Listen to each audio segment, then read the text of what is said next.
Okay, so in this video, I would like to talk about theoretical connections between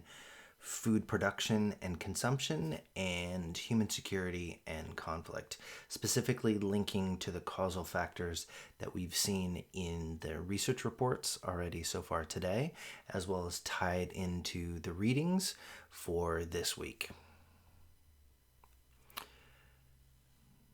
And so how can we link the main motivating question for today: how are food production and consumption linked to human security and conflict, and be able to apply it to the empirical record and the best of the political science research on the topic. And I think it connects really well with the previous week's material that we've already covered. And by and large, we're starting to paint a more complete picture for the interactive relationships between climate change and background environmental structural factors, more dynamic political and economic factors, and how those two things can make a heady kind of powder keg of emotion and scarcity and grievance that could lead to civil conflict. And I think this also brings to the fore, again, the importance of the political story in understanding political violence. Poor governance, weak institutions, the limits on government's abilities to be able to provide for their citizens, and corruption really restrict the ability of states and their citizens to be able to adapt to climate change or any other kind of more short-term challenges to providing security and resources to the citizens.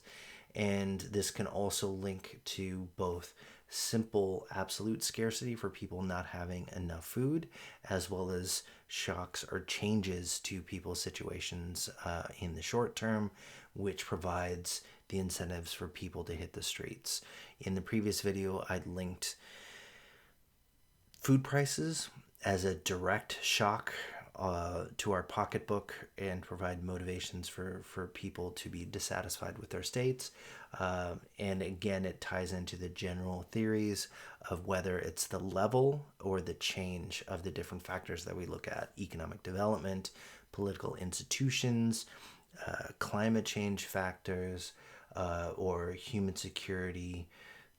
elements that go into making our day-to-day lives livable. It is whether it's that absolute value of how much we have or how much we have now compared to what we had in the past or where we thought we would be today. And there's a lot of different ways to conceptualize that in ways that directly link to the kind of questions that we might have about understanding the world, and other people have come up with their own mental maps, path diagrams, whatever you want to call it. We'll be dealing with those in the workshop in more detail later on this week, but I wanted to highlight a couple of different ways that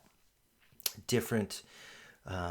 academic researchers, as well as policymaking bodies and researchers, try to tell stories related to food production, food consumption, and political instability. Starting from the ones that I found a bit more difficult to wrap my head around, this is a map from the most recent Food and Agriculture Organization report on food security. And you see, I think for me, the easiest things to understand about this kind of path diagram to try to understanding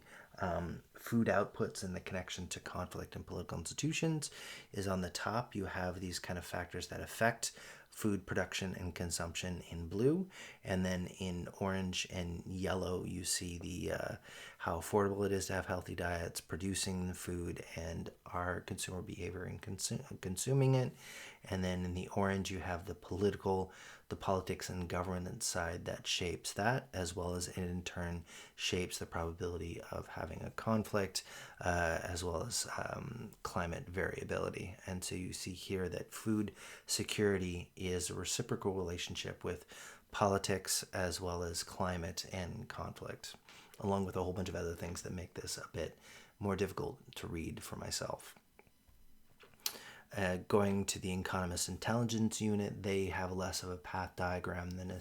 series of different puzzle pieces and show how these things all connect to each other, moving from left to right, from climate and natural resource risk as a more structural,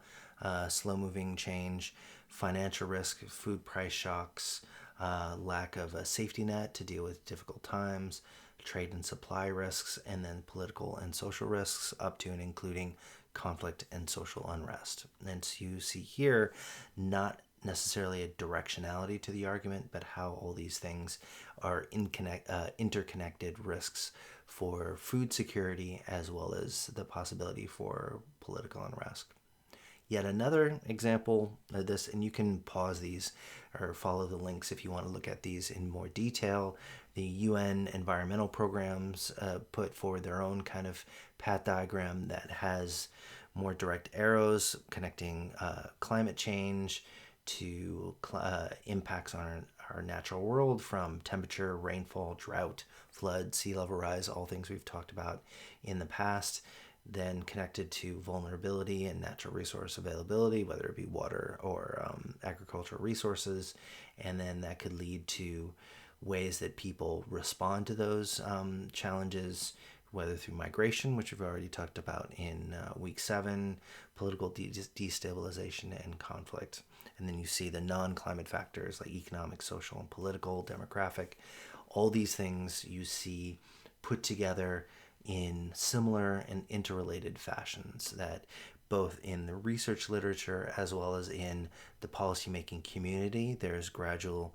convergence, I think, to understanding the main driving factors for political instability,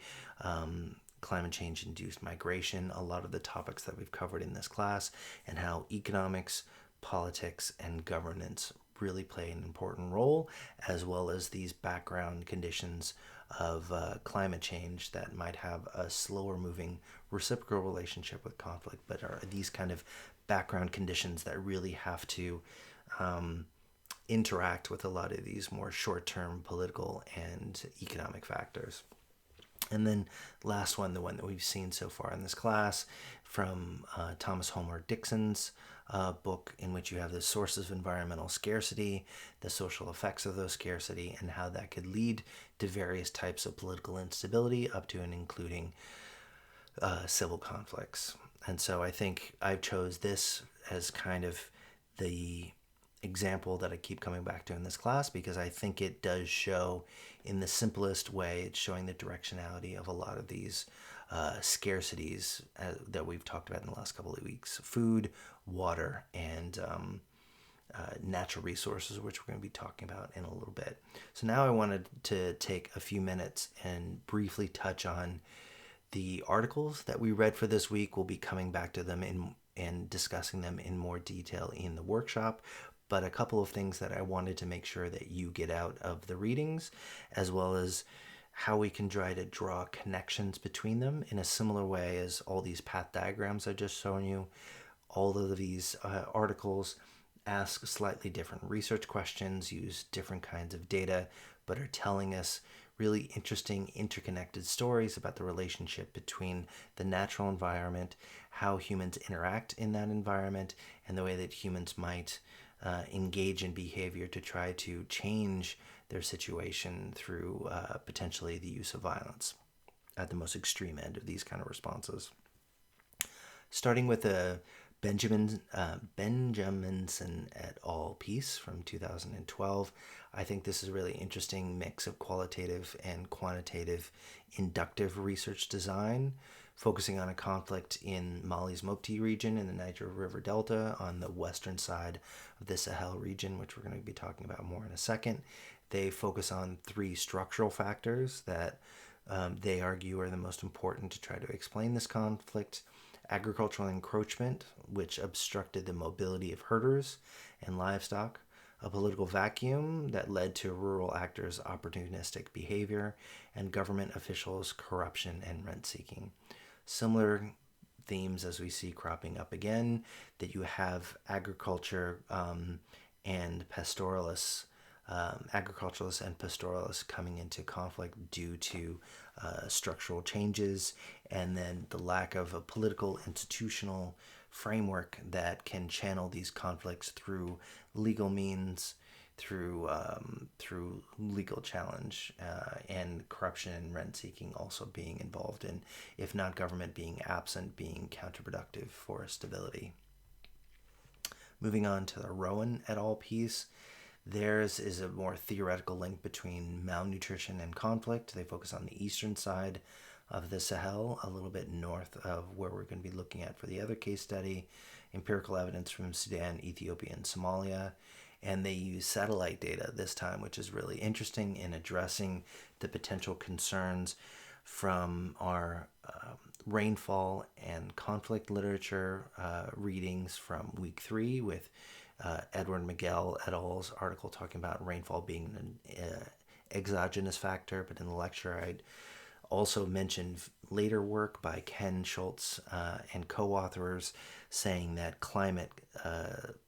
data is actually not exogenous, because the climate weather stations in a lot of developing countries can be negatively affected by conflict. They can be destroyed, or people aren't there to actually gather the measures. So by using satellite data, you can get measures that conflict really hasn't targeted satellites yet. Touch wood, that won't happen in the future. But using satellite data here, they really don't find a significant relationship between land degradation and either malnutrition or armed conflict. Moving on to the Weezel article, this looks at food prices and violence. There is a growing literature on food prices and violence. I really found this one interesting, looking at the price of food imports, the detail, and the number of different foodstuffs that they look at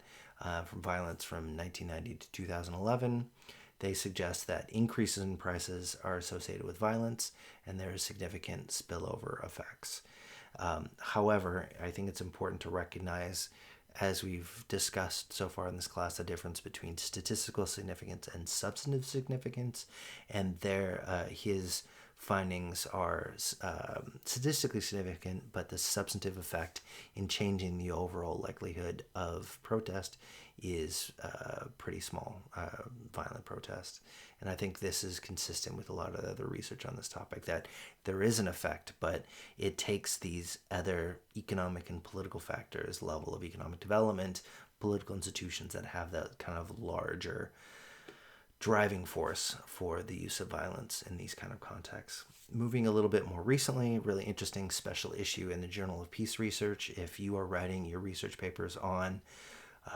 food production, food prices, and violence, I would encourage you to take a look at this special issue by the Journal of Peace Research, first issue in 2021. This article, I think, was one of the most interesting for me reading through the series of articles, because it looked at the spatial concentration of crop production. And that's something that I intuitively recognize, the pressures of agricultural production and resource availability, as I mentioned in previous weeks with the examples of California and water scarcity there. But it's also interesting to see how concentrated crop production is in different countries around the world. You see this world map here of agricultural production in both, including rural areas and not. You see a lot of concentration in Australia, the U.S., and others are more less heavy machinery, large corporate farm production, more small scale and are more diffuse.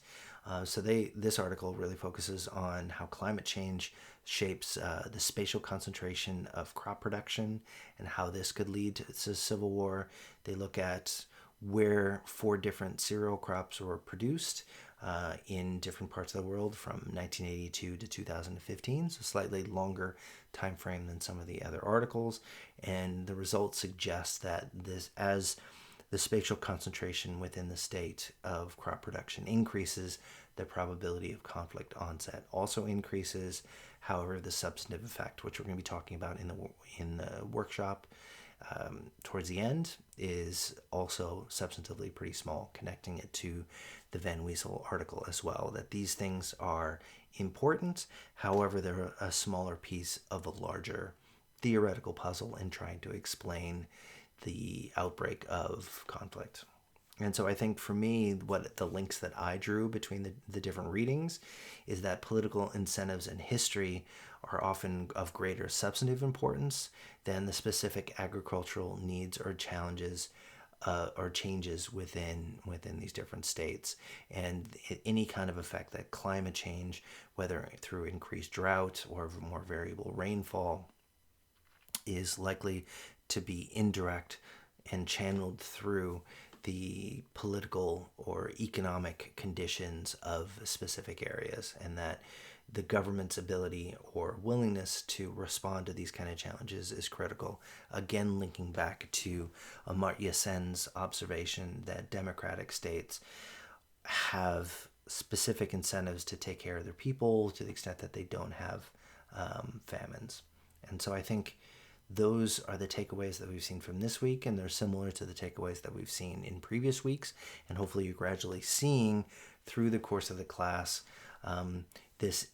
the strength of these kind of indirect relationships, as well as the speculation about what is likely to happen in specific cases as these climate change induced scarcities get more severe. And one specific, more grounded example of these kind of theoretical discussions and the broad statistics that I mentioned in the first part of today is this